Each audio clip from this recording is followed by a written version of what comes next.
आज का अपना टॉपिक है जीन इंटरेक्शन। जीन इंटरेक्शन का मतलब क्या हुआ कि जैसे हमने पढ़ा कि कैपिटल टी होता है वो स्मॉल टी के इफेक्ट को प्रभावित करता है।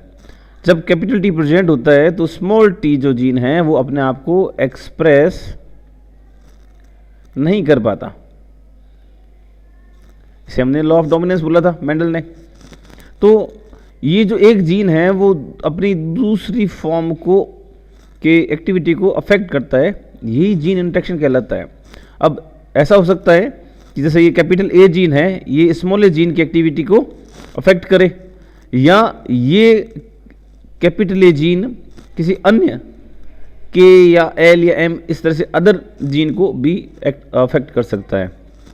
तो यदि सेम जीन जो है उसके जो डिफरेंट फॉर्म्स हैं, कैपिटल ए की डिफरेंट फॉर्म स्मॉल ए है, यदि ये इसको प्रभावित करता है इसकी एक्टिविटी को, तो हम इसे कहते हैं इंटर एलिलिक और इंट्राजीनिक। जीन की जो डिफरेंट फॉर्म्स है अलील्स ये एक दूसरे को प्रभावित कर रहे हैं तो ये होते होगा इंटर एलिलिक। और यदि डिफरेंट फॉर्म्स ऑफ जीन जैसे पी ने एल को प्रभावित किया तो ये अलग अलग जीन है और इसकी फॉर्म एक दूसरे को इफेक्ट कर रही है, इसकी एक्टिविटी को प्रभावित कर रही है, इसके वर्किंग एफिशिएंसी को प्रभावित कर रही है, तो इसे हम कहते हैं नॉन एलिलिक और इंटरजीनिक इनहेरिटेंस।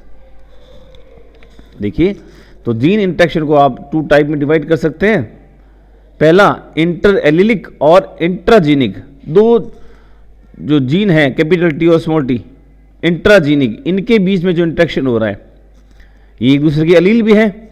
और इसके एग्जाम्पल हो गए इनकम्प्लीट डोमिनेंस, कोडोमिनेंस और मल्टीपल अलील्स। ये एग्जाम्पल है इंटर अलीलिक या इंट्राजीनिक इंटरेक्शन के। यदि बात करें इंटरजीनिक और नॉन एलिलिक, यानी कि जो पी अलील है वो किसी एस अलील को एक्टिविटी को प्रभावित कर रहा है, तो इसे हम कहेंगे नॉन एलिलिक इंटरेक्शन। और इसके एग्जाम्पल होंगे epistasis, duplicate gene, supplementary gene etcetera. तो सबसे पहले बात करते हैं इंटर अलीलिक जीन की। इंटर अलीलिक जीन इसमें एग्जाम्पल होगा इनकम्प्लीट डोमिनेंस। इस इनकम्प्लीट डोमिनेंस की ये विशेषता है कि इसमें जीनोटाइप और फिनोटाइप दोनों के दोनों एक ही जैसा रहेगा, वो होगा 1:2:1।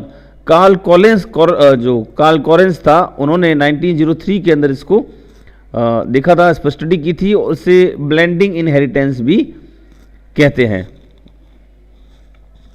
इसके जो एग्जाम्पल है इसके अंदर आएगा flower colour in Snapdragon and 4 o'clock plant.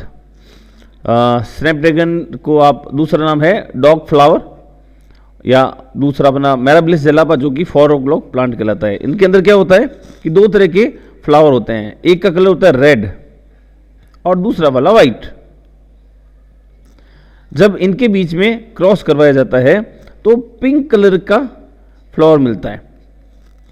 और F2 जनरेशन में जब इनका सेल्फ पॉलिनेशन करवाएंगे और इनसे जो जनरेशन प्राप्त करेंगे तो इसके अंदर भी रेड, पिंक एंड वाइट तीनों तरह के कलर मिलते हैं। इसका मतलब हुआ कि रेड कलर वाला भी अपने आप को एक्सप्रेस कर रहा है और वाइट कलर वाला भी अपने आप को एक्सप्रेस कर रहा है। इसकी वजह से जब रेड और वाइट दोनों का कॉम्बिनेशन होता है capital R and small R, वो वाला फ्लावर जो है वो पिंक कलर का हो जाता है। इसे हम कहते हैं कोडोमिनेंस या इनकम्प्लीट डोमिनेंस।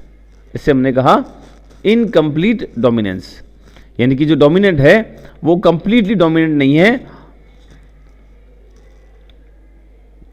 इसका दूसरा एग्जांपल है मैराबिलिस जेलापा का, जिसमें कि प्योर रेड प्लांट है और प्योर वाइट प्लांट है।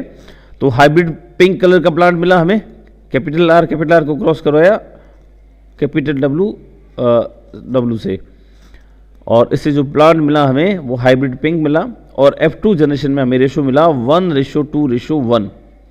तो हमें इनकम्प्लीट डोमिनेंस के अंदर याद रखना है कि इसमें जीनोटाइप एंड फिनोटाइप दोनों के दोनों होते हैं 1:2:1।